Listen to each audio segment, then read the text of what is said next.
وەختتان وەخێر خەڵکە کوردەوار، ئومیدوارم لە هەرکوێ هەن ساق و سەلامەت بن. ئەو دیبەیتەی ئەو ڕۆی ئێمە تایبەتە بە باسکردنی استراتێژیە ئێمە لەم بارودۆخەی ئێستاییە کە دەوڵەتە ئێرانی بەرەو گۆڕینە دەمامەک و ماسکە خۆی ئەچێت. استراتێژیە کوردان لە هەمبەرە دەوڵەتە ساختەیە یەهودی مەسیحیە ئێرانی چی ئەبێت و ئاخێزە کوردان چۆن حرەکەت ئەکا. بەڵام پێشووتر تبقە حەواڵایە کە بە من گەیگە و خەبەراتێک کە من لەم شەبەکای ئیجتیماعیە ئەیوێنم ڕوو لە بەڕێوەبەرایەتیە ئەرتەشە کوردان. وا دیارە کە دەوڵەتە عێراقی ئیقدام ئەکا بە فرۆشتنی وەزارەتخانەکانی. بەڕێوەبەرایەتی ئەرتەشە کوردان ڕوو لە خەڵکە کوردەوار و ڕوو لە کەسایەتی هایەک کە تەوانە خەریدیان هەست بکات و بانگەوازێک بدات و هەر کەسێک لەم سەرزەمینە کوردەوارە ئەتوانێت بە گوێرەی بەشێک کە هەسی سەهم بوات لە کڕینە وزارەتە دفاع عێراق. دەوڵەتە عێراق لە ژێرە ناوە کەرتە تایبەت و بە تایبەتیکردنە مڵکە گشتی خەریکە هەمان نەحلە ئەباتە بەرەو کە لە ایالاتە متحدەیە ئامریکایش لە ژێرە ناوە بلاکواترا ئێمە لە شەڕە عێراق دیمان، یعنی ئەرتەشە خوسوسی. بەڕێوەبەرایەتی ئەرتەشە کوردان دەبێ ڕوو لە خەڵکە کۆمەلگایە کوردەواری بکات و داوا بکات لە تەکبەتەکە خەڵکە ئەم سەرزەمینە لە کڕینە وەزارەتخانەیە دفاع عێراقی یارمەتی دەربێت تا بتوانین بۆ خەڵکە کورد وزارەتە دفاع عێراقی بسێنین. ئەمە ئەتوانێت هەنگاوێکی بتەو بێت بۆ کوردان کە بتوانن جێگە و پێگەی خۆیان دابنێن بە گوێرەی یاسایەک کە ئەوان گەرەکیانە لە دنیا دایبنێن. مادام ئەوان ئیسرار ئەکەن لەسەر ئەم شتانە و پێیان وایە ئەم شتانە دروستە، ئێمەش لەسەر یاسای ئەوان ئەڕۆینە بەرەو و پێمان باشە چەندین وزارەت لەلایەنە خەڵکە کوردۆ بسندێت. وەکو سەرەکیتەرینیان کە وەزارەتە دفاع بێ، لێو دوا وزارەتە حەمل و نەقل بێ، یعنی ترانسپۆرت بێ، لێو دوا وزارەتە گومڕوکات و ماڵیات بێ. ئەگەر بتوانین و هەنگاوەکانمان بتەو بێت. لەذا بەڕێوەبەرایەتیە ئەرتەشە کوردان لە شەدەڵات ڕوو لە خەڵکە کوردەوار، ڕوو لە کەسایەتی های کورد، ورد و درس فەرق ناکا کەسێ هەسی یا کەسێ نێسی، وەکو هیمەتێکی کوردانە بۆ کڕینە وەزارەتە دفاع عێراق هەڵسوکەوت بکەین تا مڵکێکی گشتی بۆ خەڵکە خۆمان دەستەبەر بکەین. ئەوە پەیامە ئەوەڵ بوو و هیوادارم کە یاران لەو چوارچێوە حرەکەت بکەن. دەنا مادام قەرارە کە ئەرتەشە وەزارەتە دفاع عێراق بفرۆشێت و بە خەڵکی مەجال نەدرێت کە خەڵک بیسێنێت و جێگەهای دیار و ئەوانە و گروپگەلە دیار و ئەوانە ئەم شتانە بەشکەن لە بینە خۆیانە بنەمایەکی تایبەتیکردنی پێوە دیار نییە و ئەمە غڕۆخکاریە و ئەمە کارێکی نایاساییە و کارێکی مافیاییە. پس دەبێ لە قەبارەیە خەڵکە کوردان و ئێمە ئەم کارە بکەین و دەبێ هەنگاوی بۆ بنین و خەڵکیش بزانێت کە وەکو سەرمایە گوزاریەک، وەکو دروستکردنە پاشکەوتێک بۆ داهاتوویە خۆی لەسەر وەزارەتە دفاع عێراق سەرمایە گوزاری بکە تا بۆ ئەوەڵین بار کورد بتوانێت لە پێگەهای گەورەتریشە حرەکەت بکە. و ئەمما تێنە سەرە ئەوەی کە ئێمە لەم سەروبەندە چۆن هەڵسوکەوت ئەەکەین بەرامبەر بەم شتێکە دەوڵەتە ئێرانی خەریکە بە هەموو دام و دەستەکانی و ئەیباتە بەرەو و گەرەکیە ناوی بنێت ئینقلاب. و ئێمە لە زەرفە هەفتەگە لە ڕابردووە کۆمەڵی قسەمان کرد، ئەمما لەوەتی کە بە سوورەتە کۆنکرێت استراتیژیەکەی خۆمانمان تعریف نەکردبووە یان ئیمکانی هەیە کەسانێک لەم سەروبەندە کاتی ئەوەیان نەبێ کە تەمامیەتە دیبەیتەکان و تەمامیەتە مەتنە ئاخێز بەڕەسیکەن، من بتوانم لە بەشێکی کورتە لەگرا ئاماژەی پێ بکەم. هەموو ئاماژەکان و هەموو دیبەیتەکانێک کە ئێمە لە ساڵانی ڕابردوو کردمان ئەمانگەیەنی بەم جێگە کە دەوڵەتە ئێران بە هاوکاریە ئەربابەکانی کە وروپا و ئەمریکا بێت قرارە دەمامەکە خۆی بگۆڕێت.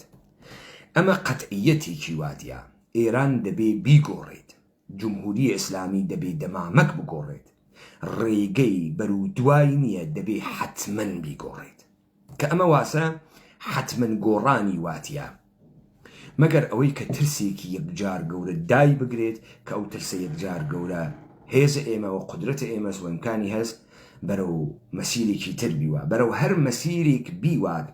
چارەنووسە دەوڵەتە ئێران چارەنووسێکی نادیارە و ناتوانێت وابی باتە پێشۆ کە تا ئیستە بۆی چووگەسە بەرەو.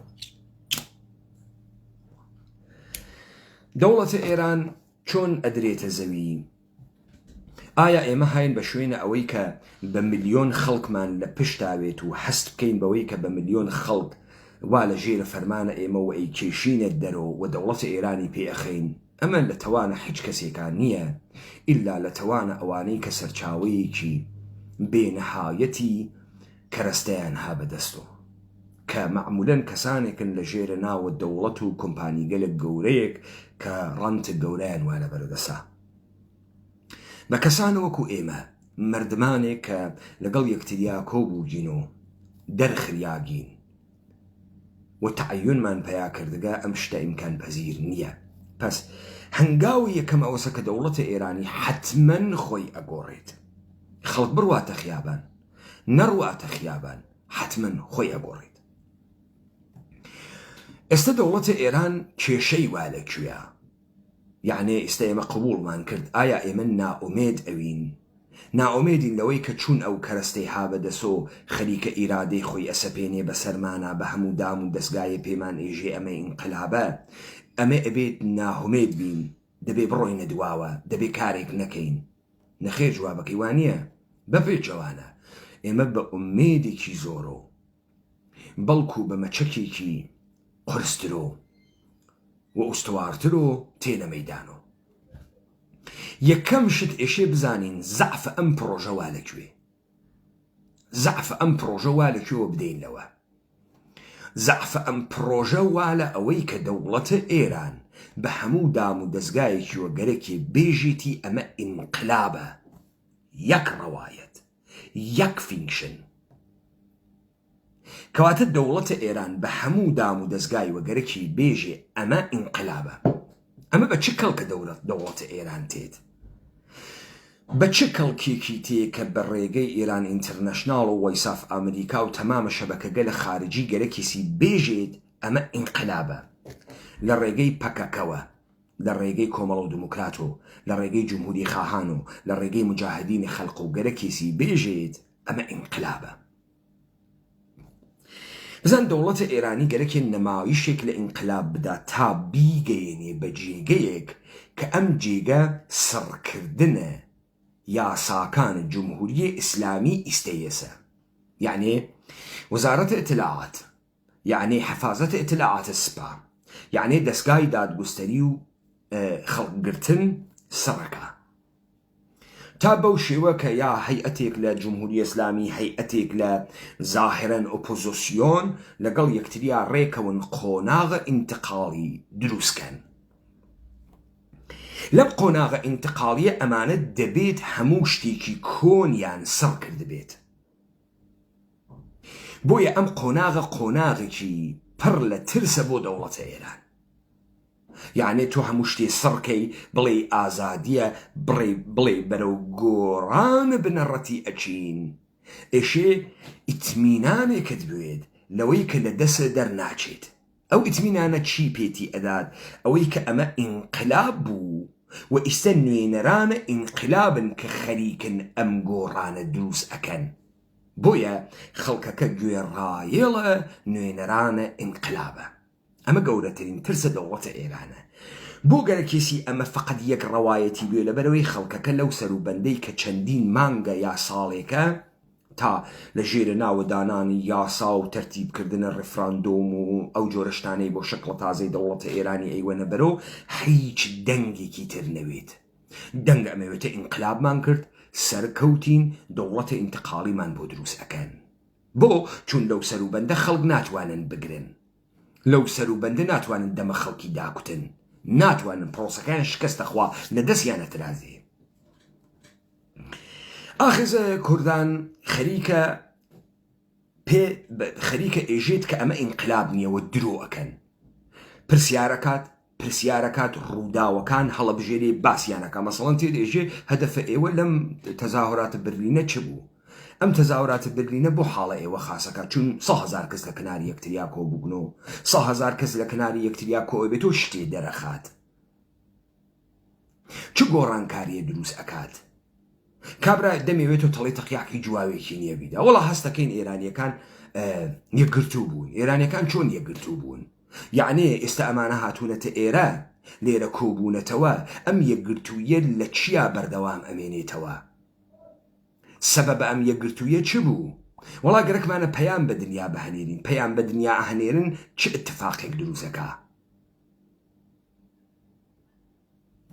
بزان وەختی تو ئەمانە ئەدەیتە بەرە پرسیار تازە ئەفەهمی کە حامد ئیسماعیلیون بەرساختەیە دەسە حاکمیەتە، خۆی ئەم مەردمە تێرێتان نەمایشە ئینقلاب کا بێژێ بەهۆی 100,000 نەفەرەکەی برلین و دەوڵەتە ئێران تووشە قەیران بوو. دەوڵەتە ئێران خریە.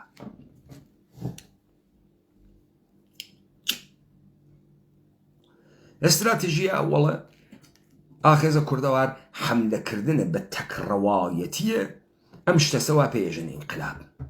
ئەمە ئینقلاب نییە، ئەمە کارە حاکمیەتە. وەختی خەڵک ئەمەی زانی و خەڵکە ئێمە ئەمەی زانی خۆی هەڵەگری بۆ کەی بۆ ئەو وەختەی وا ئەمانە هەرچی شتە سڕیەکەن. ئەو وەختە ئەوانە هومێدیان هەست کە خەڵکە ئێمە باوەڕی کردگە ئەوان ئینقلابیان کردگە و ئیستا نوێنەرەکانیان خەریکن دەوڵەتە ئینتقاڵی دروست ئەکەن. بە پێچەوانە خەڵک ئێژێ تا ئاگرا ئینقلاب نەبوو لەمە و بەدوا ئینقلابە. ئەمە چی دروست ئەکا؟ خەڵکی ئێمە تا دوێکە لە سەرکوت ئەترسیا، لە ئەشکەنجە و ڕەفاندن و زندان ئەترسیا. خەڵکە ئێمە بەهای قورسی بەسەرشانەوەدا ئەنریا، نەی ئەزانی داستانەکە چییە. ئیستا دەرفەتێکی بۆ پێیا بێت کە بە شێوەیە ئاشکارا دەوڵەتە ئێرانی ناتوانێ پەلامارە خەڵک بە و ناتوانێ خەڵکی بگرێت. تۆ ناتوانی بەدەیان 1000 خەڵکی لە شەرایەتێکا کە ئەڵەی شەرایەت گۆڕانە و ئینقلابە و بەرەو گۆڕان ئەچین خەڵکی بگری، چون بیگری لە دەسە ئەترازێ. پس کارە ئەووەڵە ئێمە ئەمەسە بە دیبەیتگەلێ کە ئەیکەین خەڵک متەوەجهکەین، هەواستان بێت ئەمە ڕەوایەتی نییە، ئەمە غەڵەتە و ئەمە ئینقلاب نییە. ئەمە ئینقلاب نییە، ئەمە کارە خودە دەوڵەتە ئێرانە. تاکەی ئەمە ئەووەڵی شکستمان بە دەوڵەتە ئێرانی داکە تا قۆناغە سڕکردن. لە قۆناغە سڕکردنە ئاخێز کوردان دەست پێکات. بۆ لەبەرەوەی لەوێت ترسەکان لەبین چووگن، دەسەکان ڕوو بووگن، هاوکاریەکان کەوتکەسە دەرۆ خەڵکەکە ئەوەی کە حاکمیەت دەوڵەتە ئێران و گەورەکانی وتیان قبولی نەکردگە و خەڵکەکە ئیستا بە زوهور ئەگا لە خیابانە و متعەین ئەوێت. هەر بەم ڕاحەتیە پرۆژەیە دەوڵەتە ئێرانی شکست ئەهێنێت و ئینقلاب واقعی ڕوو ئەوێت. ئەو جار ئەوان یەک کاسە لە بەرامبەر ئێمەی خەڵکە ئەوێسن. لە کامە سەروبەندە لەو سەروبەندەی وا ئیدعایان کرد ئینقلابە و مافە مرۆڤ گەرەکمانە بێرین و سەکولار دموکراسی گەرەکمانە بێرین و ناتوانێت تانکە بۆ بێرێتە خیابان. بەڵام ئەگەر توانی بە تەنهایی ڕەوایەتە خۆی بەسەری توا بسەپێنێت، فەڵک ناتوانێت لە دەستی دەریکە، چون ڕەوایەتە خۆی دا و ئیستەیشە ئێژێ خەریکم پرۆسەکە ئەوەمە بەرەو ئێوەی خەڵکی لە دوورۆ تەماشاکەن. ئێمەی خەڵکی لە دوورۆ تەماشا ناکەین. کەواتە ئەمەی کە دیبەیتەکانە ئاخێز ئەکرێت مشخصەن و دەرخستنە ئەمەسەکە یەک دەوڵەتە ئێرانی حتمما ئیشێم گۆڕانکاریە بکات. ئێمە تیا بەشدار بین، تیا بەشدار نەبین دەوڵەتە ئێرانی نەمایشە ئینقلاب ئەدا و ئێژێ ئینقلاب کردیا و تا مەقتەع سڕکردنە داموزە دەستگای دەوڵەتە ئێرانی ئەچێت. نکتەی دووەم، دەوڵەتە ئێرانی نقطە زەعفەکەی وا لە ئەوەی کە بێژێت ئەمە ئینقلابە یەک ڕەوایەتی بوێت، یەک چیرۆکی بوێت. ئێژێ ئەمە ئینقلابە، ئەمە بە چ کەڵکە دەوڵەتە ئێران تێ؟ ئەمە ئەم ئیتمینانە بە دەوڵەتە ئێران ئەدا لە سەروبەندی سەرکردنی دام و دەستگاکان و سەرکوتەکەیە. حج کەسێکی تر ناجوڵێت و حرەکەتێکی تر ناکات چون پێی وایە نوێنەرەکانە ئەو لە ژێرە ناوە دەوڵەتە ئینتقاڵی خەریکن کار ئەکەن و ئەو فقط یەک کاری ماگە ئەنگوسی بکە بە مرەکەبە و ستامپێکا لە ژێری سنووقی دەنگدانە. دەوڵەتە ئێرانی گەرەکی ئەمە بکە، ئێمە ئەمە باتڵەکەین و یەک ئێمە دەری ئەخەین کە دەوڵەتە ئێرانی ناچارەوە لە تەی 7 ساڵ ڕابردووە ئێمە سابتمان کرد کە دەوڵەتە ئێرانی دەبێت دەمامەک عەوەزکە و نەقش و ڕۆڵە تەکتەکە ئەم کەرەستانەی بەردەسی بە تایبەتی پەکەکە بە تایبەتی پەکەکەی دەست کرد، بە تایبەتی پەکەکەی خودە دەوڵەتە ئێران، پەکەکەی سەپاه و قودس سپاسداران نەقشێکی سەرەکیە لەم جەریانە. تماشا بکەن ئینقلابێکی بێ محتەوا، ئینقلابێکی بێ ڕەوایەت، ئینقلابێکی بێ سەر، ئینقلابێکی بێ ئیدە. چۆن نەکرێ تۆ هینە مەفاهیمە درۆزنانەوە کار ئەوەی فەرا جناحی، فەرا سیاسی، بێ ڕەهبەریەت، بێ ئیدە. ئەمە وەسەوە کاورایە بێژی داماڵێ دروستکە کاورا هیچ تەسویرێکی لە ماڵێک نەوێت، هیچ نەقشەیەکی لە ماڵێ نەکێشاوێت. ئیمکانی نییە تۆ حرەکەتێ نەکەی فۆندانسیۆنێ لەم حرەکەتە لە زەهنتا نەوێت، یا لە زەهنتاوێت یا هاورد بێت تەسەر کاغەز. تۆ چۆن گۆڕانکاریەکەی حەچێک لە زەهنتانیە و هەرچی ئیدەست باتەڵیەکەیت و ئێژی ڕەهبەریەتمان نییە. ئەمە لەکوێ دنیا اتفاق کەوتگە؟ چۆن تۆ ڕەهبەریەتە نەگەلەکە یعنی سوحا لە ئێرانە ئازادە دموکراتە بۆ پۆستەر نەخست وەزیری یا ڕئیس جمهوری سەدان نەفەر خۆی کاندید ناکابێت تۆ ڕەهبەر؟ چۆن ڕەهبەریەتە نییە؟ لەگەڵ ڕەهبەریەتیش ئەکوتن لە ژێرە ناوە شیکبوون و لە ژێرە ناوە هەنێچت. خەریکن بە تۆ ئێژن کە ئێمە دەبێ وەکو ئوروپامان لێبێ، کاکە تۆ دەبێ وەکو ئوروپا لێبێ، دەبێ ئیدەت هەبێ. ئەم ئوروپا هەروە لە خۆی وای پێ ناتکە. ئەم ئوروپا ئەحیانەن چواردانە فیلسوفە سیاسی بووگە، چواردانە ئیدە پەردازە سیاسی بووگە، شەنوکەوە چەمکەکانیان کردگە لەسەر ئازادی وێسیاگن، لەسەر ماف وێسیاگن. دەکامەسە تۆ لە کامیان خەریکی کەڵگوەڵەبی؟ چۆن تۆ ژەنوکەوە حیچکام لەمانتە نەکرگەیژی ئەی گۆڕم. کەواتە ئێمە ئیشی سابتی بکەین دەوڵەتە ئێرانی حتمما ئەم گۆڕانە ئەکات تا خەڵکی ساردۆ نەوێتۆ. بۆ ئێمە ئێژین ئەمە بازیە تا بزانن دەوڵەتە ئێران حتمما ئەم تاغیرەکە، فەقەت ناوێت ئێوە فکرکەن کە ئەمەی کە دەوڵەتە ئێران پێ ئێژێ ئینقلاب نییە درۆکەن. خەریکن خۆیان نەگۆڕن. ئیشتە ئێمەیە کە نەمان ئەتوانی بە ملیۆنی خەڵکی بێرنە خیابانەوە لەبەرەوەی خەڵکی ئەترسیا بێتە خیابانەوە لە سەرکوتکردن ئەترسیا، ئەیوێن بەرەو ئەو شەرایەتەی کە خۆیان دروستی ئەکەن و لەوێ لە دەستیان دەرتێرین. لەکوێ؟ لە وەختە سەڕکردنە دام و دەستگای دەوڵەتە ئێرانە لە قۆناغە ئینتقاڵی. پس هەدەفە ئەوڵ لە بینبردنە تەکڕەوایەتی و پاشنەی ئاشیرە دەوڵەتە ئێرانیە. دوو، دانە ڕەوایەتە خۆت، تەیارکردنە خواستەکان، هەماهەنگیکردن و دەرکەوتنە پەیکەرەکانە. ئالەگرە لە دەست دەوڵەتە ئێرانی دەرەچێت. ئاخێزە کوردەوارە سەربەخۆ و قیام و ئاخێزە کوردان وا ئەکا. بۆیە ئێوە ئەوێنن هەرچی ئەمانە دروسی ئەکەن ئێمە ئەیکوتین و دەری ئەخەین ئەمە دروست، ئەمە ساختەس، خەڵک ئەگەوجنێت. خەڵک دەبێ بڕوا دەوڵەتە ئێران بخە. ئەگەر ئەو هێزمانە هەست بە ملیۆنی بینە دەرەوە بیخەین فەرمو بیخن. ئەگەر ئەڕۆینە خیابان متعین ئەوین ئەبین بە ڕەهبەران، بڕۆنە خیابان و ببن بە ڕەهبەران، خۆتان وەلێ ڕەوایەتکەن. بێژن من عەلیم، من ئەحمەدم، من ڕێبوارم، من دانام، من حەمە تەقیم، هاتگمە خیابان و دەوڵەتە ئێرانی ئەخەم مێڵن بێدەنگون کەس نەتان ناسێ، با ئێمە یەکتر بناسین. ئەگەر ئەڕۆنە خیابان بۆیە ئاخێزە کوردان گەرەکی سیبێژێ ئەمە یەک دەنگی نییە و یەک ڕەوایەتی نییە. ئەوەی دەوڵەتە ئێران باتڵە ئەمەی کە خەڵکتیا خۆی دەرەخە و خۆی بە ساحێبە ئەم ئینقلابە ئەزانێت ئەمە ڕەوایەتە واقعیە ئینقلابە. بەڵام ئەمە جێگەی نیگەرانی نییە ئەگەر ئێمە ناتوانین لەشکرە ملیۆنی و هەزارانی بێرینە خیابان لەبەر سەرکوتە دەوڵەتە ئێران.